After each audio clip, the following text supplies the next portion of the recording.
both showed up. Yippee! Ever feel really necessary and wanted? This brings us to public comment opportunity, where any member of the public can bring something to the management group that is not on the agenda. If it is agendized, if you raise your hand at that point, I'll call on you then. Otherwise, is there any public comment? Yes, sir. Just want to introduce myself real fast. My name is Greg Hines. Grew up in Grey Eagle. Just finished graduate school and now I'm back in the area.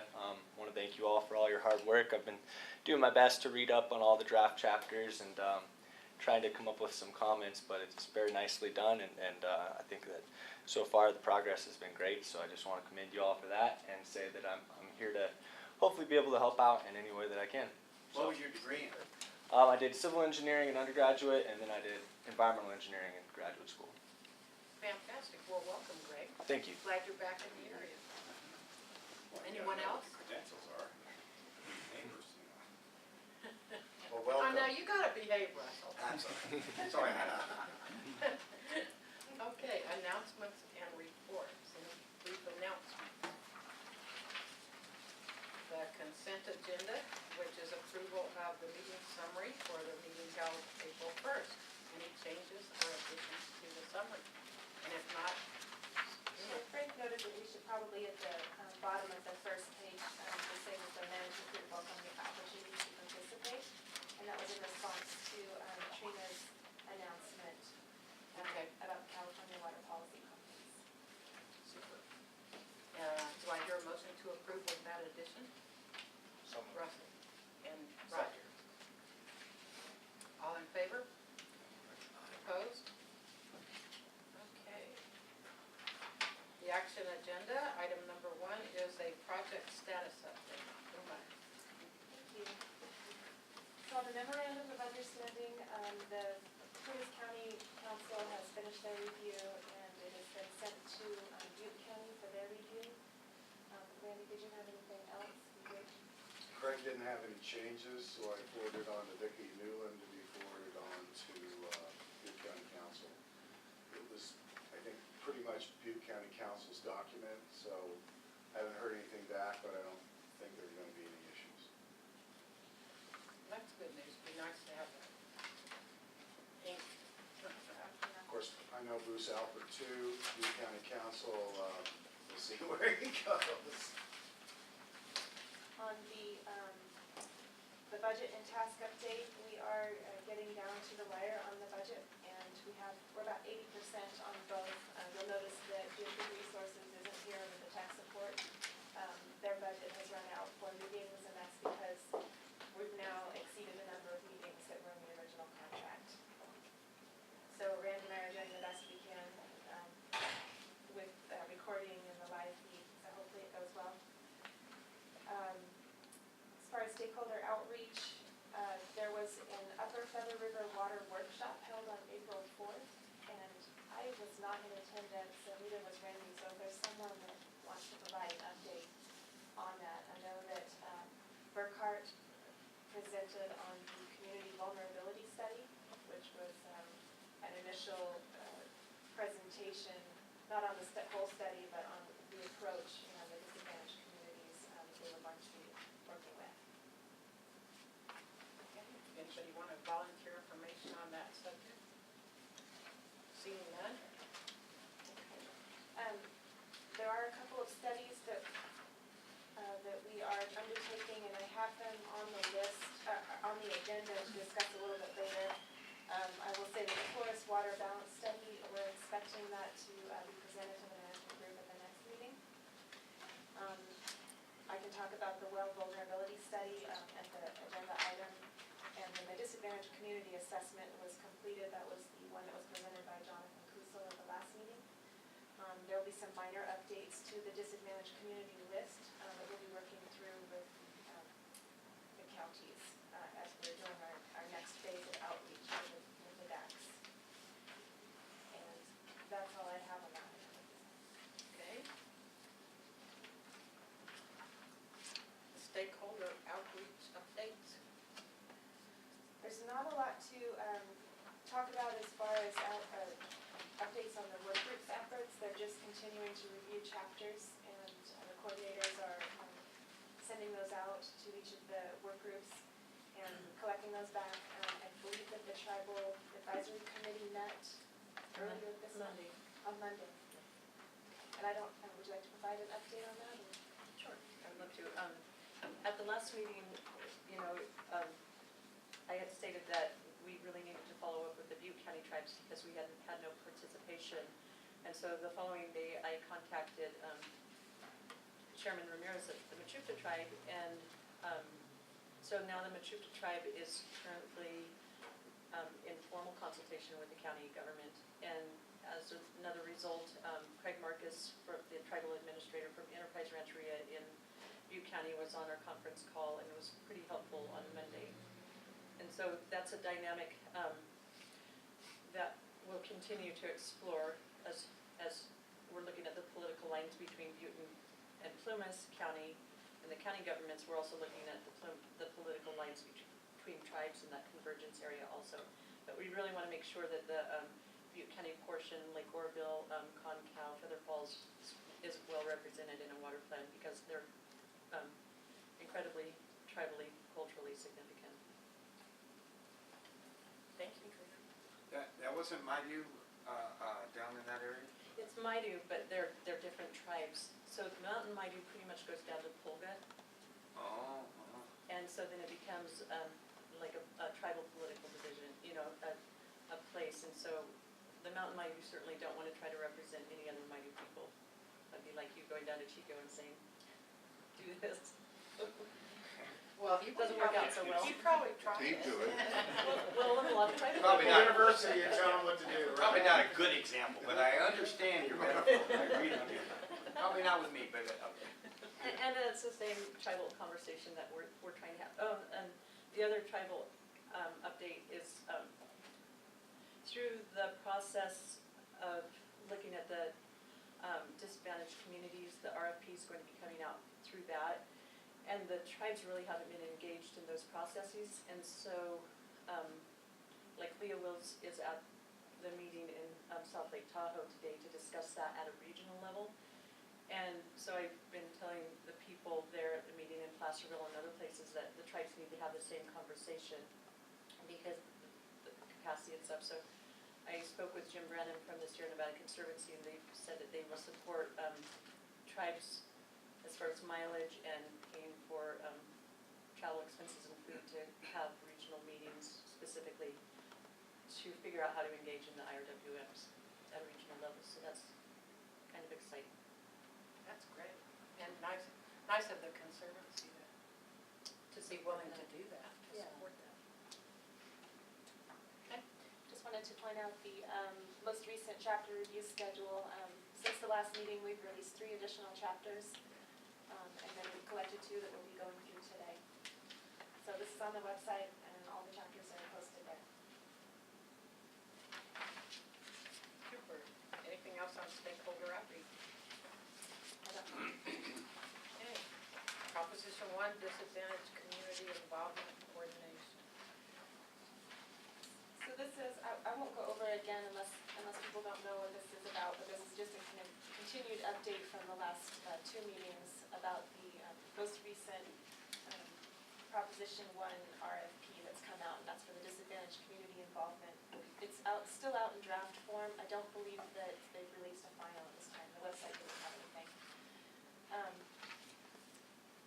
So since the last management group meeting, there's been a second meeting held by the Mountain Counties Water Resources Association meeting, and it was attended by all of the IRWM regions in the Mountain Counties funding area except for the Northern Valley, North Sac Valley IRWM and the Southern Sierra IRWM.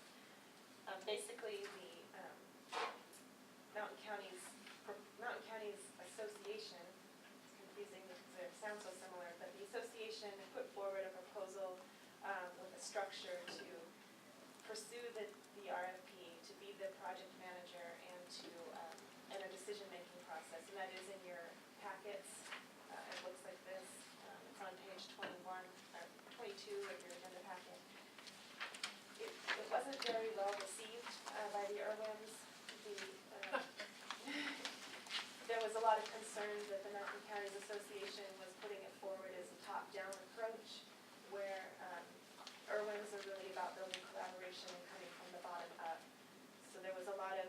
discussion about that.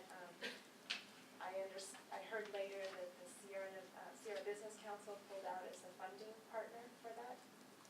And Trina probably has more updates, more information from the mountain counties. Have you heard anything else? Other than their meeting today, what they really want to do is, a lot of the northernmost counties haven't felt really represented and felt that if the Mountain Counties Resource Association, their affiliations are more southern, that we wouldn't be well represented in the northern area. So the effort is to really do like a strengths-based by each RWM and have each RWM involved. And so what is each one good at, who's going to coordinate it, who's going to be the fiscal applicant. It's a lot of work, there are a lot of big decisions, and so that's part of the discussion that's happening today. And that meeting today is being hosted by the Sierra Water Work Group and the INYO Mono Urban Region. I haven't heard anything more about the Mountain Counties Association. How we left it on April 18th was that they were going to schedule a second meeting, and I haven't heard anything since then. So that's pretty much the update on that, just to let you guys know what's going on. And Leah is there representing the region today. And as we've known from the beginning, this piece of that process was going to be somewhat challenging, Yes. for a lack of a less or more political way of saying it. There's a lot of maneuvering. Yes. Well, and we just need to stay in there with the maneuvering so we get what we need or closest to what we can get. Right. Okay, anything else on Prop 1? Item 4, update on community vulnerability study. So this is one of our two special studies, or one of our three special studies.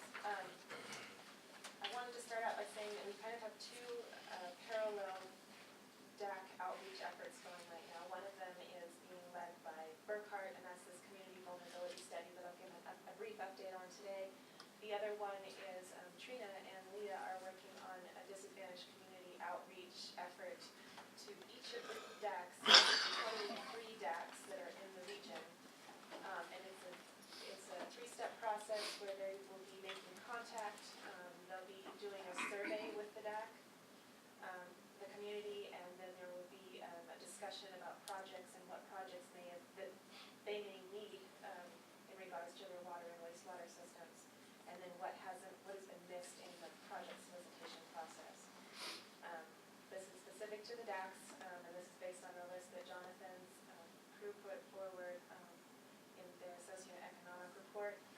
And we are, in talking to the counties, it sounds like some of the communities that were not identified in that list because of the lack of data, we might need to look at those to include them. I know, like, I think Clio was one of them. Question real quick, as we're doing that type of outreach specifically in the DAC area, are we working with obviously, hopefully, the municipal service providers in that area? Yes, that's our first contact. If there isn't one, I think that's, have you encountered that, Trina, yet? If there's not a service provider to that community? Not yet. Okay. And then the communities are really, like slow. It's like, do they even have any service connections? Or they're like 10? And so it gets down to what is a community too and how to represent that. But so far, even Belden, IO, all the places, I've been able to contact everybody but Indian Falls at this point. And I'm working on that. Interesting, I've never seen the word, and I'm a bit redundant, but I've used it many times here, the brownfield designation. I never see that in these DAC reviews. Why is that? It's the most powerful word, quite frankly, in funding you'll ever find with the state. And when you get into environmental justice, for sure, the disadvantaged communities is based on the median household income. It doesn't get into pollution, which is what the brownfields is more Well, related to. Not necessarily, that's the big point. It's simply blight. Right, right. And if you really look at the word blight, Yeah. it's not hard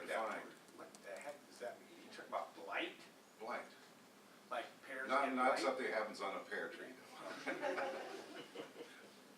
I know what that is. But I know, I've fought that It's like what you see when you one. drive through some of I our got you. neighborhoods. Yeah, The rundown and falling apart, okay, thank you. there are a lot of couches on porches, how's that? Plymouth That's a County. pretty good picture. Once again, how do you know that I don't have a couch on my front porch? I don't go by Probably your because you house, don't have a. Because I don't wanna know.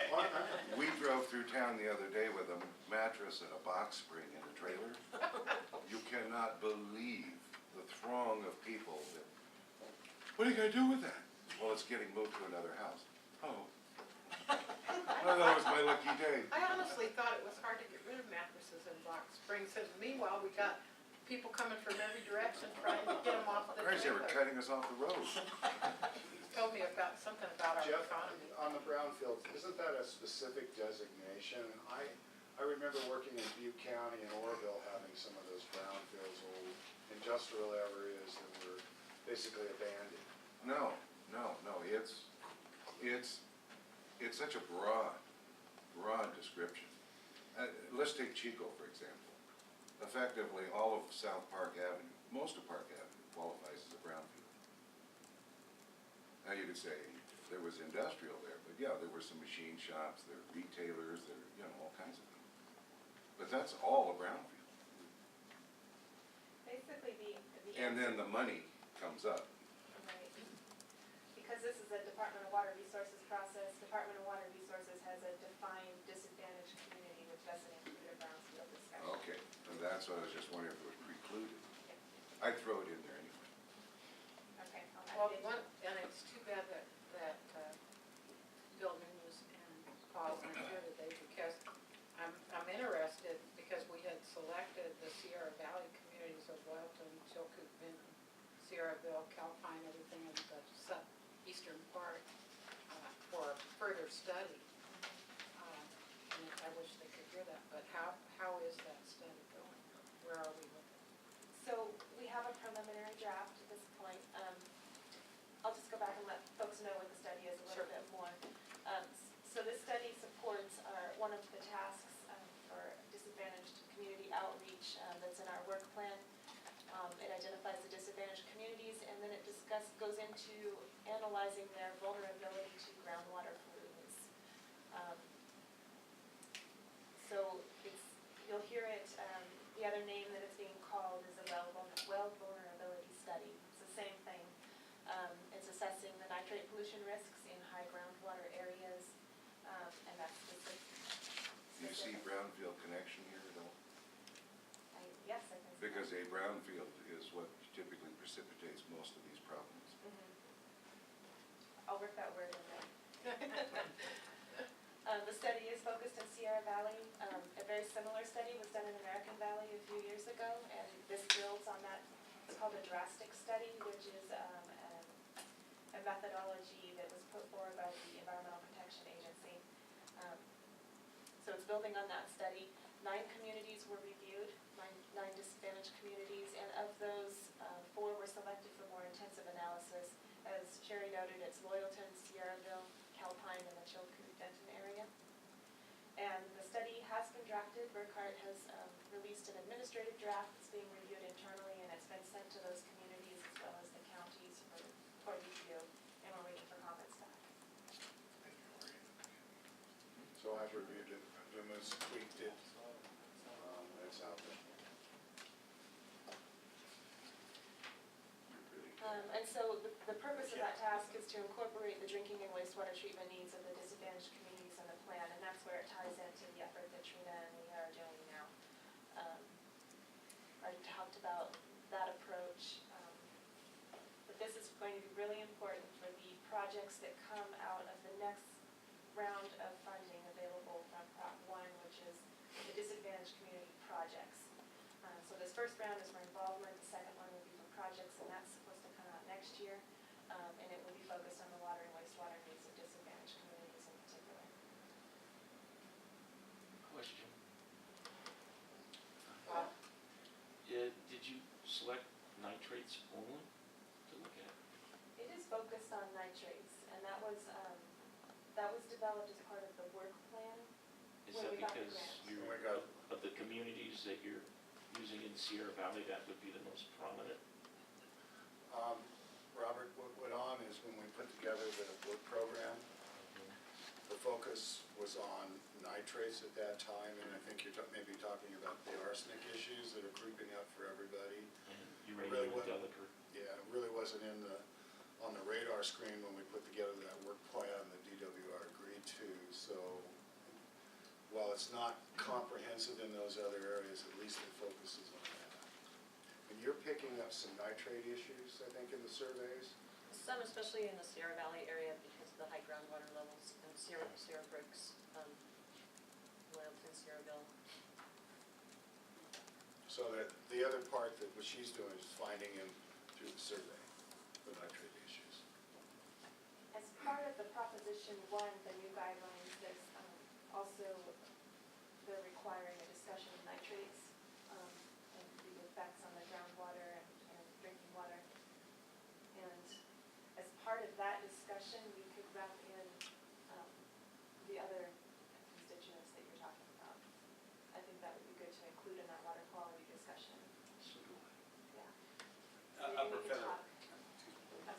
for the Upper Feather River Watershed Group, in trying to be in compliance with the water board, nitrates are a big deal in the ag part of it. We You are guys being, are really bad. we supposed to be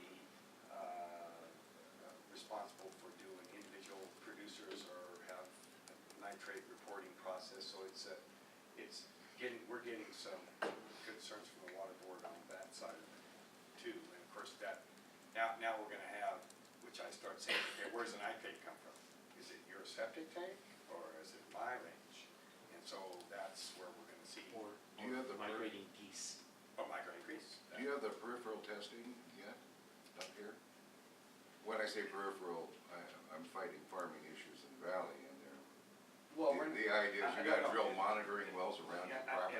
Well, that's a big discussion, but we're not quite a year, but Sierra Valley has done a really good job, their groundwater association, they've done a really good job over the years, and they've monitored themselves, and they're really way ahead of everybody else. Where we have some concerns is we don't really have that monitoring capacity for ag wells, not as many ag wells, let's say, in American Valley, to one.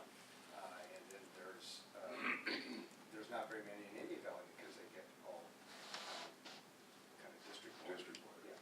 So I think that we're in our we're pretty happy because we know that what's coming is groundwater responsibility for agriculture and individual producers. We know it's coming, and it's just how that the rules are starting to just come through right now. They're not done yet.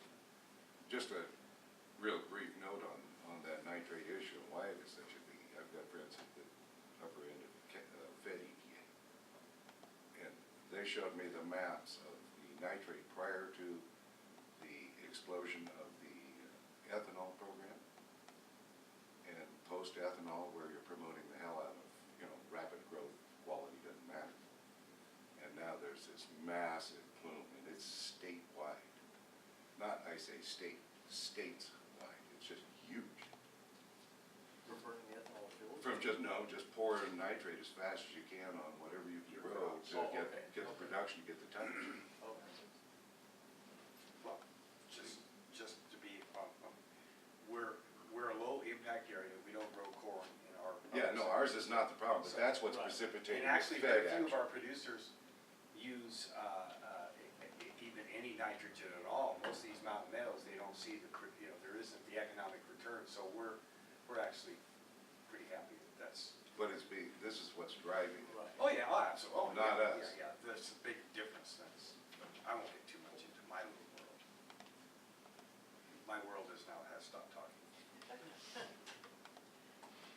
So that's pretty much the update I have on the study. Our hope is that next management group meeting will be presenting on it. Okay, item 5, update on project development process. So this is the next step. The internal review of the projects has been completed by the work groups. 77 projects were identified as addressing all of the review factors, and that list is in your agenda packets. It's pretty remarkable. Yeah, well, the coordinators did a lot of work with the project sponsors to bring, to fill in the missing gaps, so that that's why we have such a great number here. So the draft project list is in your packets for review and consideration. The list, I wanted to go through it just a little bit of the table. What's been identified here, so everything on this list has met the review factors. We've identified which ones benefit the disadvantaged community, and we've identified the ones that have been, that are considered regional projects.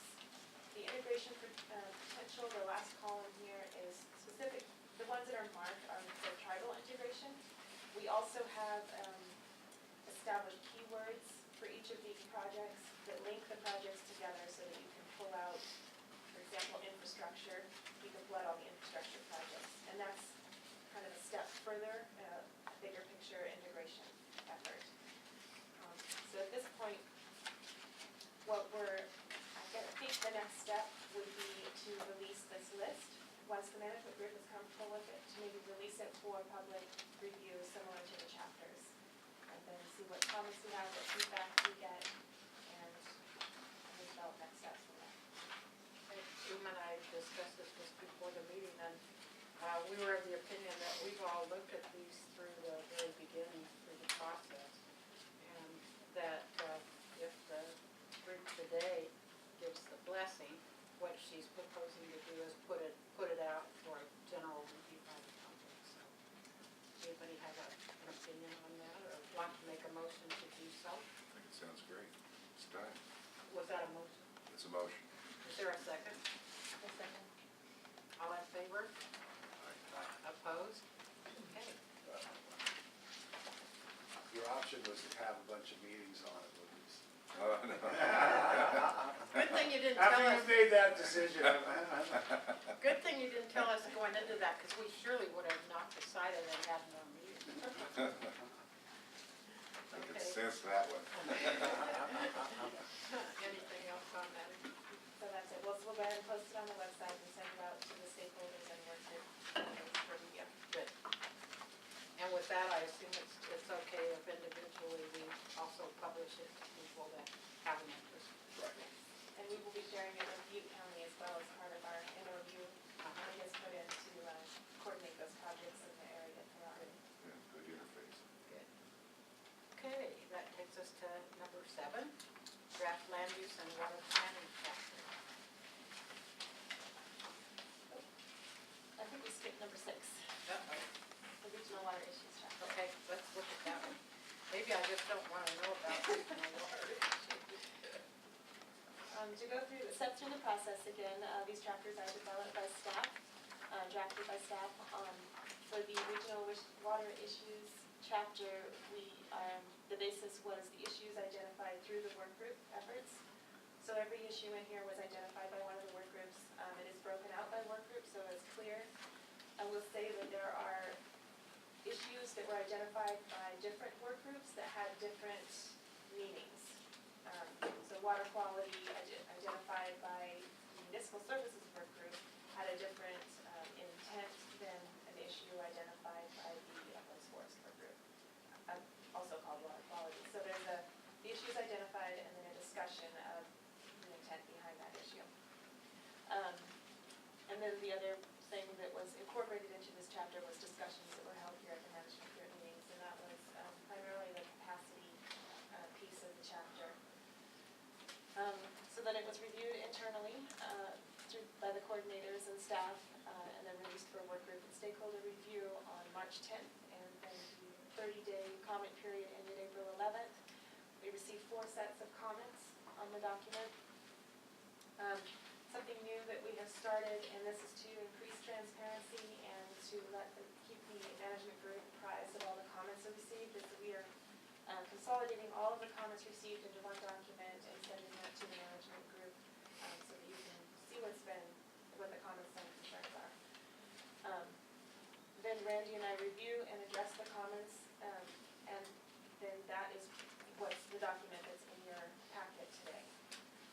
So if you comments received, and you feel that some of those comments have been addressed accurately or adequately, then those are comments that we would hope to receive from you.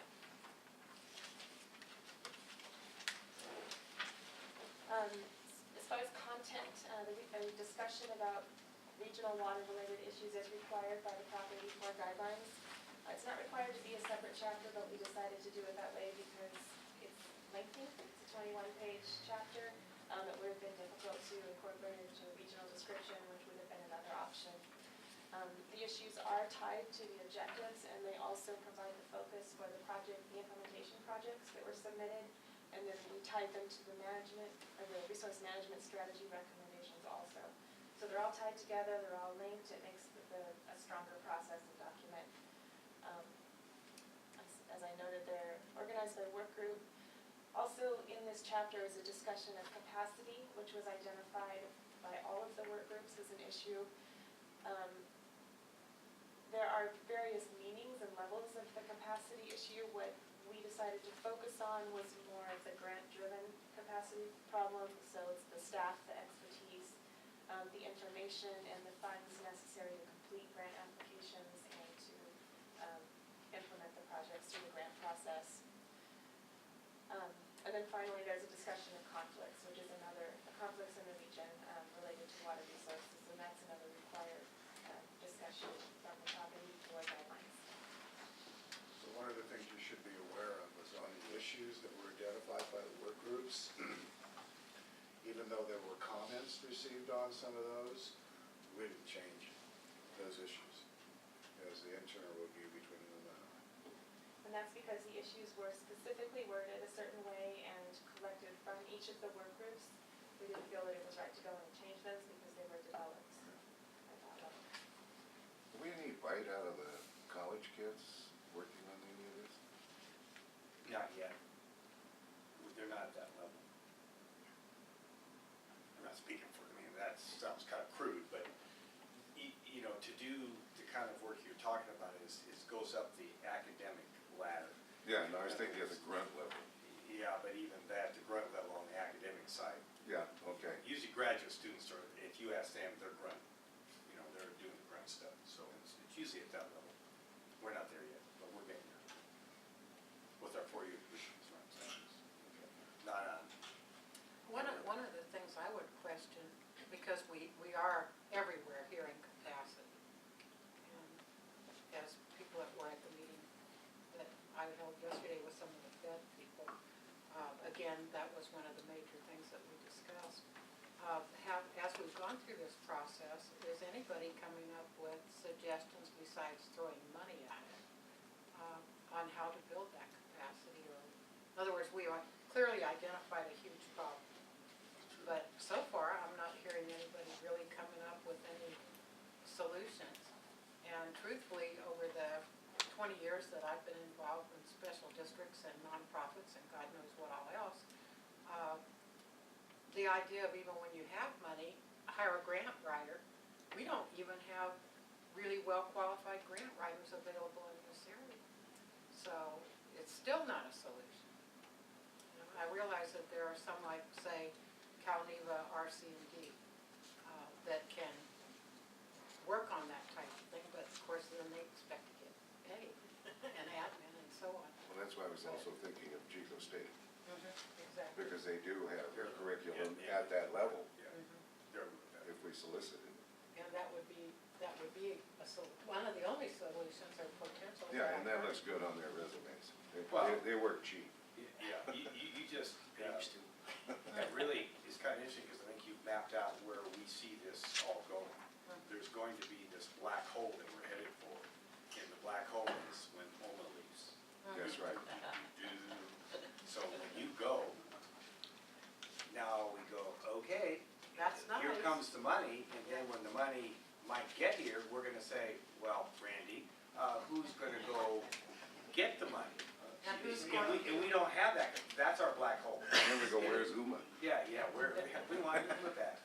And the biggest part of the black hole is, in some instances, not getting the money. It's the administering of the grant and the Compliance. accountability and compliance. So that after you've spent all the money and then the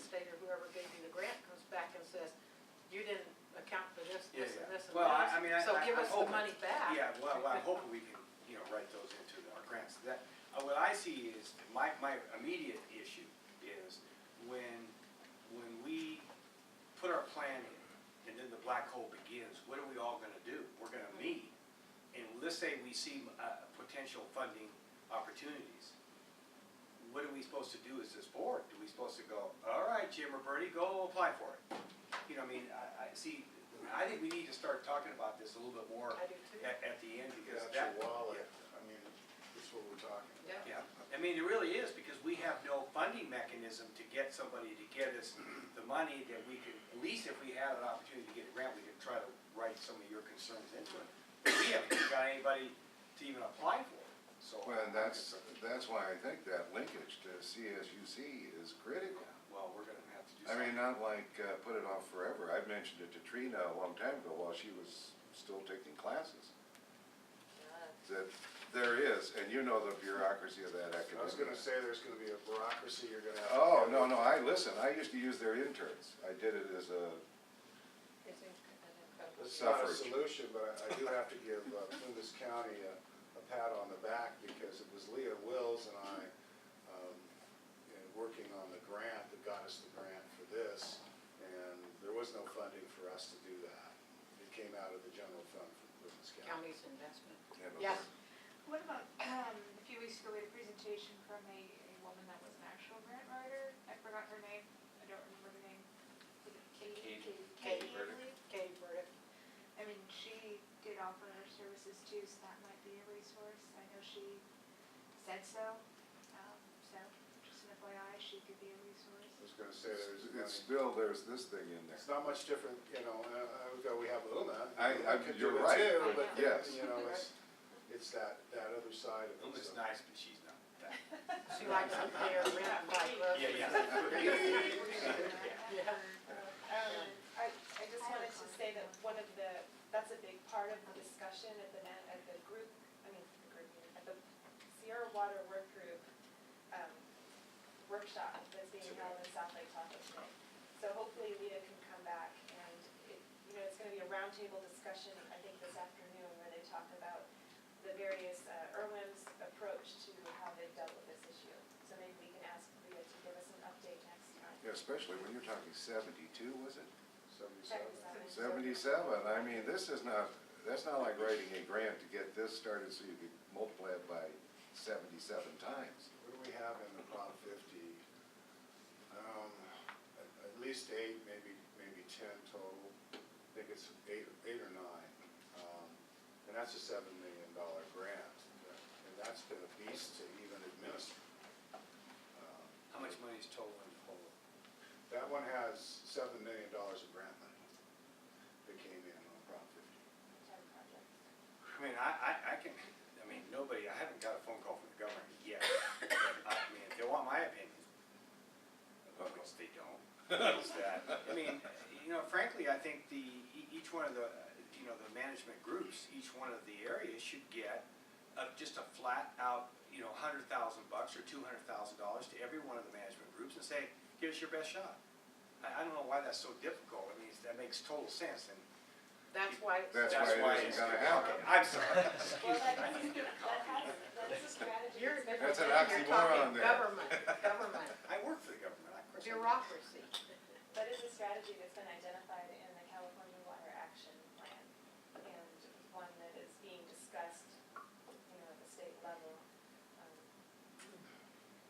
But I don't know. That would what's fill gonna happen. fill our black hole. Well, and again, what we found with Prop 50 in many instances is we had the grant money programmed out into these projects, and mainly due to lack of capacity to actually complete the projects. Oh, yeah. We're having to reprogram money and reshuffle and ask for extensions and everything else. So even when you get the grant and give it to a project proponent, it doesn't mean you're not going to have to fall back and redo everything all over again. Yeah, it's kind of like how great that shovel-ready worked during the beginning of the It's the recession. exact same thing, exact same thing. Okay, Well, it's something I've struggled with since we started this process. I think we're, all of us. But I think we really, I don't know whether it would be UMA or somebody, somehow or other, we need to make the link. They're next to us. they're actually even linked to our IRWM in the lower Feather River. I mean, it's Butte County. So, you know, and that's a cheap workforce You that got can, grant writers at Federal River that College? can do quite a bit. Feather River College wishes they had more grant writers. Wish we had 8 right now. Oh. Feather River I wishes hear it had that. more Oh. grants. You're not talking, That's not you're to the good. next step. We don't have a Yeah. aid to get more.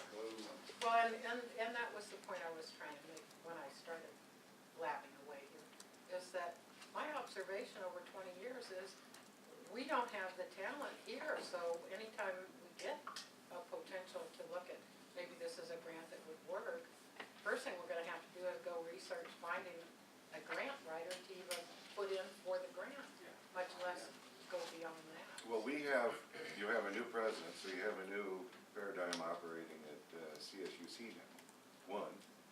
And we got an awful lot of people with PhDs and masters flipping burgers in Chico.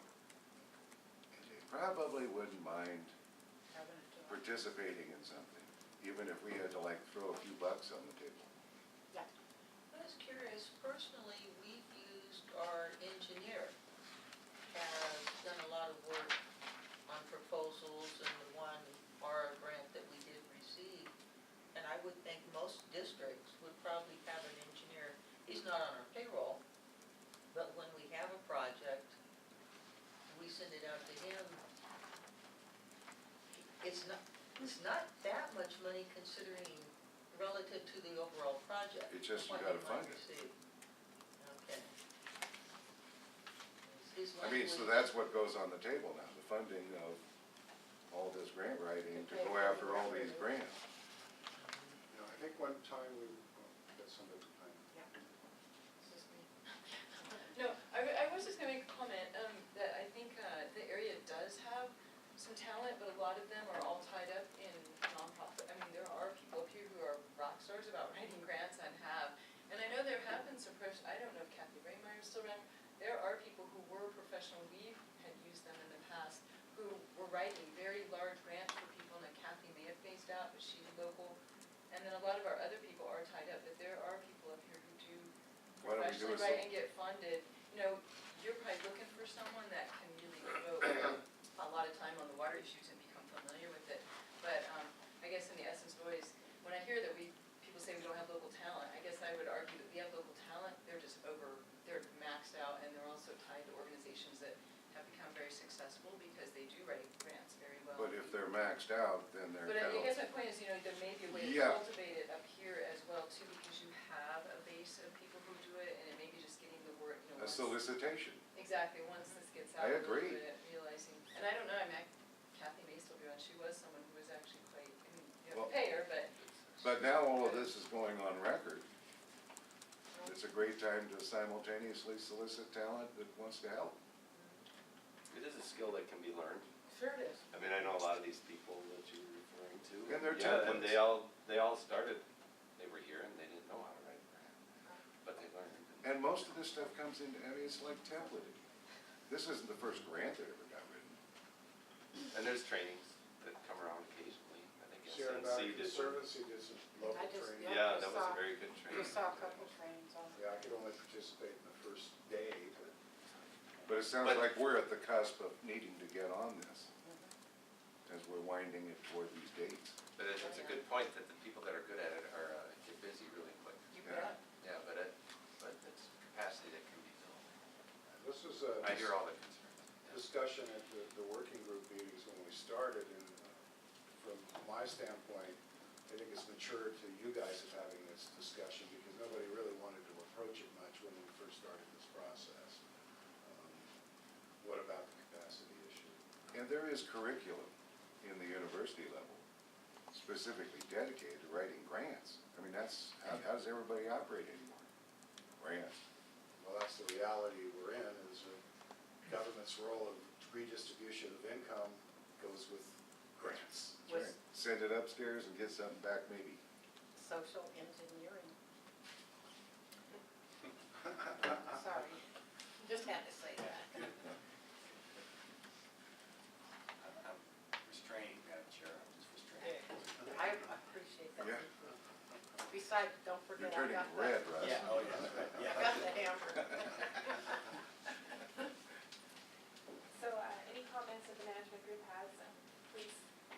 talk about them today, or you can email them to me, or, give me a call. We will go through them, really revise the chapter accordingly, and then we'll put them all together into a draft plan, and at that time, the public has another opportunity to comment on the full document. So how about everybody go through it? I just know you will, and email any comments to Uma and or Randy, and they'll look them over and fold them in. You might want to send us an email with a mission. Okay.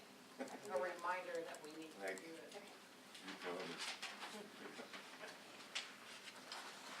These are making it sound like. Yes, we are. Oh, it's just that we're so busy and so important that, we have to prioritize. Most of us are great. Okay. Item 7, draft land use and water plan chapter. So I won't go through the basics of it again, but the basis of this chapter was a review of all the regional general plans and planning documents. We also collected information, or tried to, from each of the water and land use planning entities. We sent out a questionnaire and then followed up with phone calls and participation from some of the districts. We released it for review on April 11th, and with the deadline of comments by May 10th, again, we received 4 sets of comments, and those have been provided to the management group. The intent of this, the guidelines intent for this chapter was to make sure that the urban plan was congruent with the local plans. It does not supersede any local plans at all. It's just a kind of a consistency check. We included a description of the link between water management and land use planning in the region, described the current relationship between land use planning and water management entities. And then we also did a section on describing what future efforts could be put forward to better that relationship and the coordination. There is a rather lengthy appendix in this chapter, and that is a thorough review of the general plan policies in the region and the consistency with the urban. Yeah, Randy. Well, I insisted that we include it. So that includes Portola. No surprises there, guys. It's what the policies are.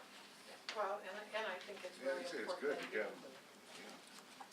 It will be important towards the end of this process also when we have to make a consistency finding in the document. The gatekeeper. The comments received in this chapter are very minimal, but we did send those to you. Then we revised the chapter, and if that's what's before you today. And then, so again, if you have comments, or if I can email them to you, and you guys can provide comments. It might be easiest if I email a Word version, so that you guys can make comments and track changes or something. Idea. Yep.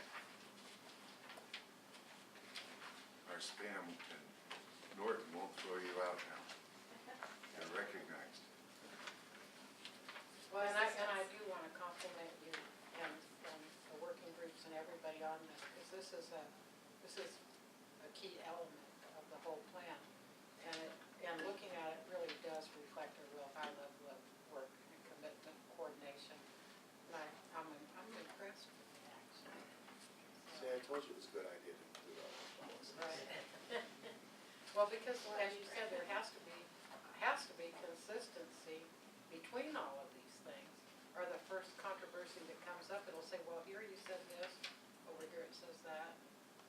So I think the consistency thing is huge. But it very good job on this chapter. Also an approach. You look like you're in the same place. Right. This chapter, draft chapter was done, late last fall? And I held it, and it's been mulled over quite a bit before even release. As we progress with the plan, then finally released. So it's been really worked over pretty good. Now it's your turn. So Uma, you'll send out a Word version and everybody can look at it, comment on it, or do whatever. Should I send past chapters to the management group also in Word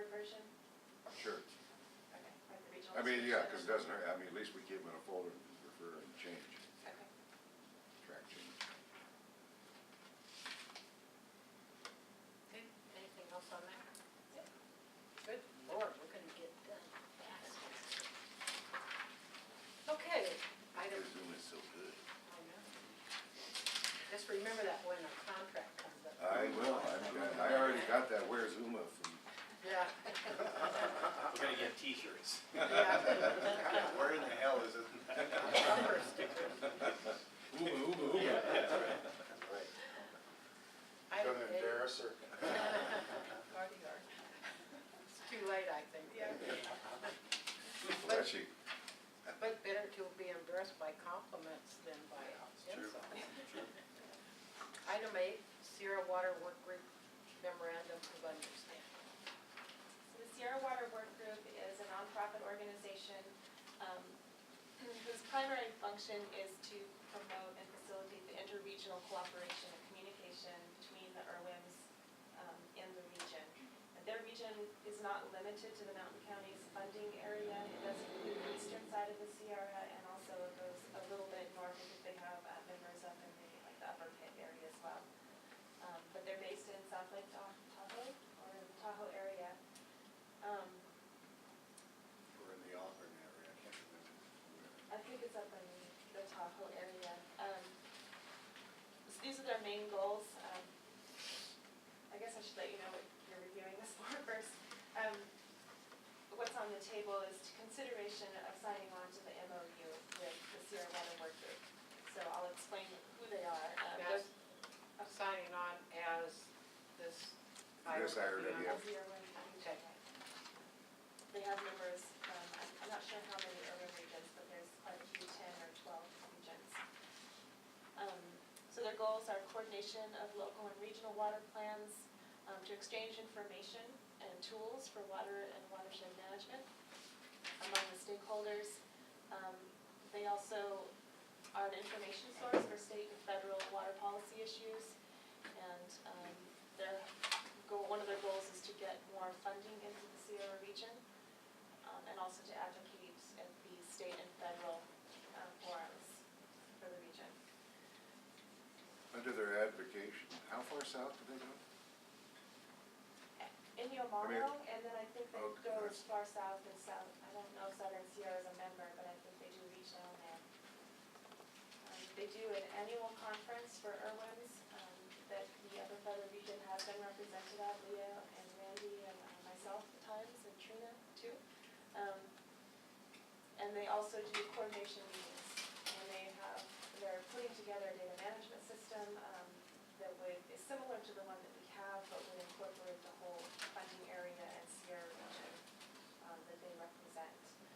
Do we have access to all of their information as it is anyway, out of curiosity? The data management site is on their website, yeah.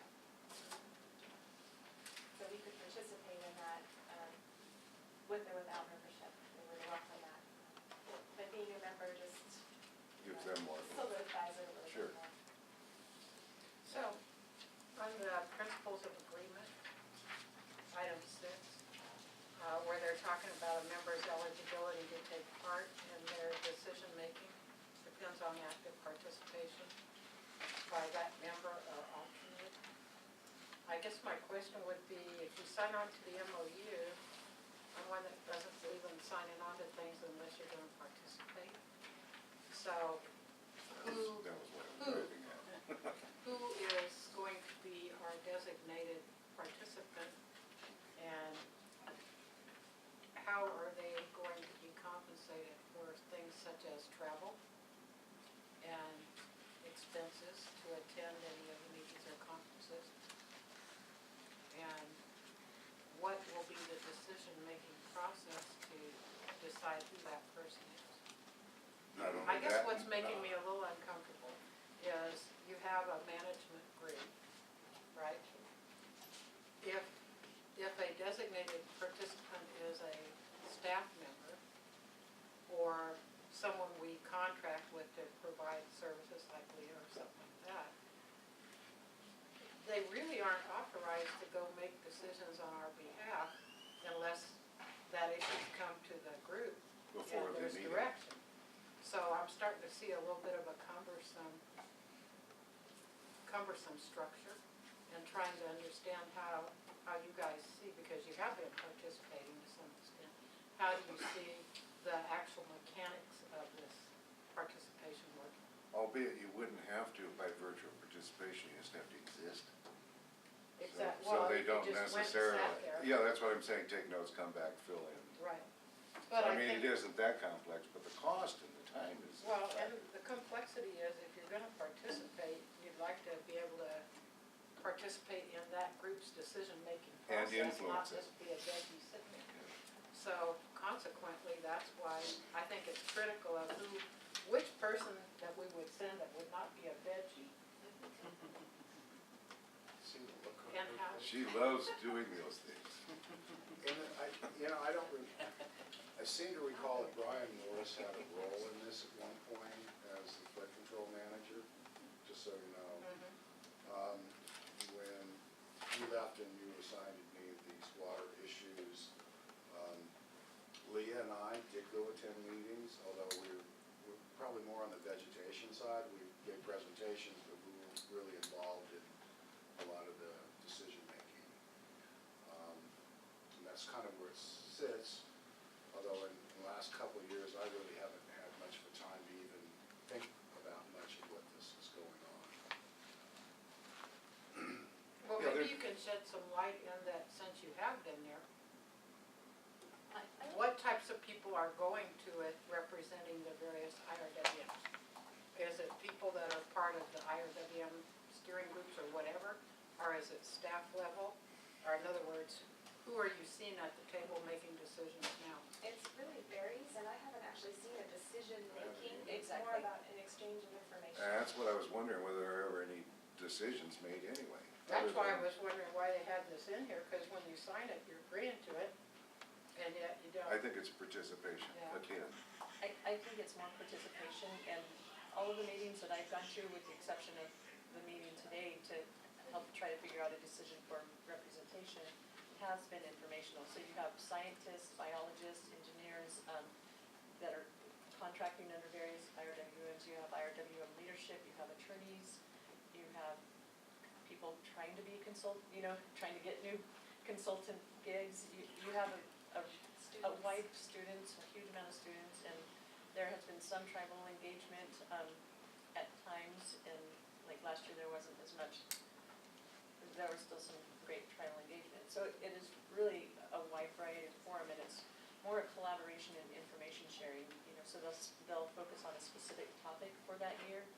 Like one year it was the DAC study that Inyomano did around DACs, and then, different restoration efforts or things like that. So they really focus that gathering on specific issues that are really relevant to most IRWMs. So it's informational and networking, but you mentioned something, students. Students go to everything. If they have an interest in something, they want to be around the people who are in that profession at a high level. Which takes you back Yes. to your whole point. They go to everything, but then they graduate and they're gone. We don't need them long. Well, if you would like to We'll put them on coordinate that, on the resume. be great. Well, and so here's my Benefit of your question, time. if you have that variety of people at the table, are all of the people there signatories to the MOU? And obviously the answer is no. So you would need a designated. So if we want to designated sign the representative. MOU, it brings me back full circle around to who do we designate? And the problem I have with designating, because God knows I like to designate Leah or Umar or somebody like that, but they expect to be paid. So ongoing, if there's no funding, then we lose that person that's been at the table all the time and lose that historical background and everything else. So I guess that's, maybe we can discuss this outside of the meeting in detail so everybody here is not for it, but that's my concern. I don't believe in signing on to something that we're not gonna be a full participant and actively engage in and try to influence the positions that are taken. Otherwise, we can just go sit there at the meetings and learn all the stuff that, learn Which is and pretty much say what what we we did. have to say, but we have no obligation. When you sign an MOU, you are obligating yourself to something. Yeah, and I think I'm right with you. I just want to know who needs who.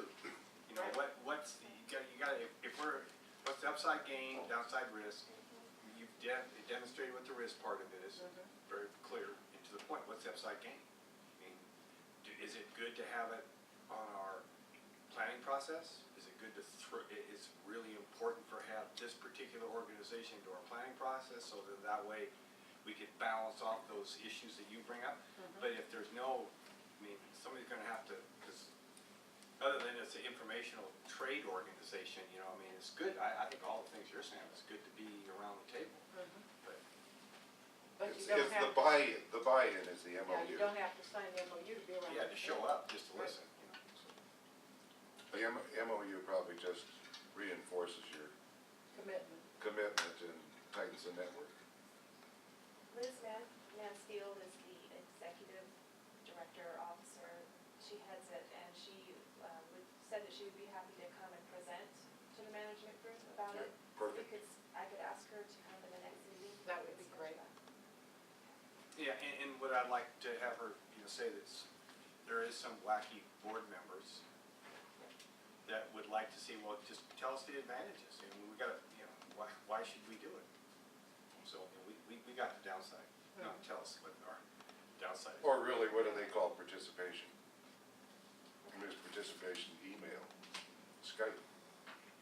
When the internet's up. Yeah. Don't go there. Well, it's been kind Sherry of, already had it's her been little kind of a session fun this morning. meeting, I just wanted to keep it fun, so.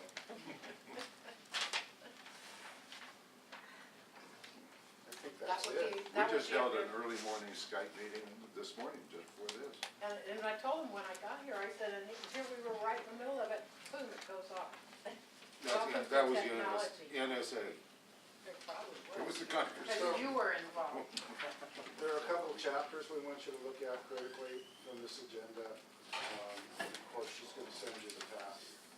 Because we're getting near finishing up what you told me, how many chapters? We have 3 more chapters to put together that should go together pretty quickly, and then that's it. Then we'll be pulling together the administrative draft. So we're close on the plan.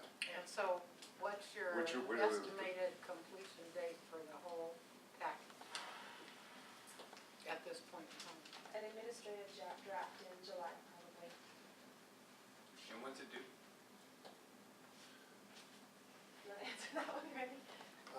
We're working with GWR to extend the time frame, and 2 reasons. One, we've had a few extra meetings, and the other one is we've learned from working with GWR in their invoicing process to make sure we have plenty of time to work through their issues in submitting invoices for pay, because that has been back and forth to the point where you're almost crazy going, why, you know, they're finding, 2 or 3 cent mistakes, or there's a receipt that somebody couldn't quite read, a 6, and thought maybe it was a 1, or who knows. So we're gonna give ourselves a little extra time. So we'll be going to, working with Debbie Spangler, and she's working with Sacramento to extend the grant contract. From when to when? Well, it's scheduled to end on June 4th at this point, but we're trying to wrap up. The other component of that was we're June trying to 4th address. this year? Yes, the Proposition 1 standards, Oh. so that the region is eligible for Prop 1 funding. And that's taking a little bit of extra time to wrap in. That's why we think they will Oh, yeah. give us an extension. And they actually made me justify that. October 4th is the second answer to it. Perfect. And the answer was, okay, how come you're doing Prop 1 without More any funding. more funding? And I basically got a bitter text to Uma, but to the fact is, because it's there and we knew it was there, what are we supposed to live in the past? And there was no issues with the consulting team and you guys in doing that. So from my understanding, what I wrote to Debbie earlier this week, they're fine with it. We're working on that extension of that contract. I doubt we're the exception either, probably. I think we may be kind of the exception in that, because we're one of the last to do the Prop 84 components. Everyone will have to update their plans for the Prop 1 standards. So we may be ahead, maybe from the last to the first. Go figure, but again, you know, the reality is, are we supposed to live in the past and ignore what's going on with Prop 1, when it's happening all along us in the process, and it's like, no, we're not gonna do that. We're gonna take a look at what's going on time-wise today and try to address it that way. Which I think is a really, really good and unique approach among the IRWMs that I've been involved with. Okay, that brings us to the next meeting. Do you have a recommended next meeting date? June So, 24th? Suggested June 24th, which is about a month, and will give us time to pull in a couple more chapters and present to you. And then we would have the updates on the two special studies, the forest water balances study and the draft community vulnerability study. And then those two chapters, and then I'm sure an update on the disadvantaged community involvement RFP as well. So Anybody have a we are problem? proceeding ahead like we are getting the extension. Yes. Yeah. Right. And what DWR has told me, don't worry about it, because we know and you're fine. You just get that paperwork through Sacramento, which seems to take, the bird they use to fly down to Sacramento, seems to take quite a bit of The time. carrier pigeon? You never know where it's gone before it gets there. Okay, so we're looking at the 24th of June. Any problem with that date? Is that a Friday? Yes. Friday one. Yep, it's the 1, 2, 3, 4th Friday of the month of June. Maybe with me. We got Uma. That's right. As long as we got Uma, we're I okay. have a new grandchild born earlier today, and there's a need to go. Congratulations. Well, you better just get on that plane tonight. And Go to Florida. yeah. Go to Florida. Because we can't make it. Okay, we're gonna set it for the 24th, and Randy needs to get his schedule with his grandchild. I'm working on it. Then, if there's nothing else, thank you for adjourned.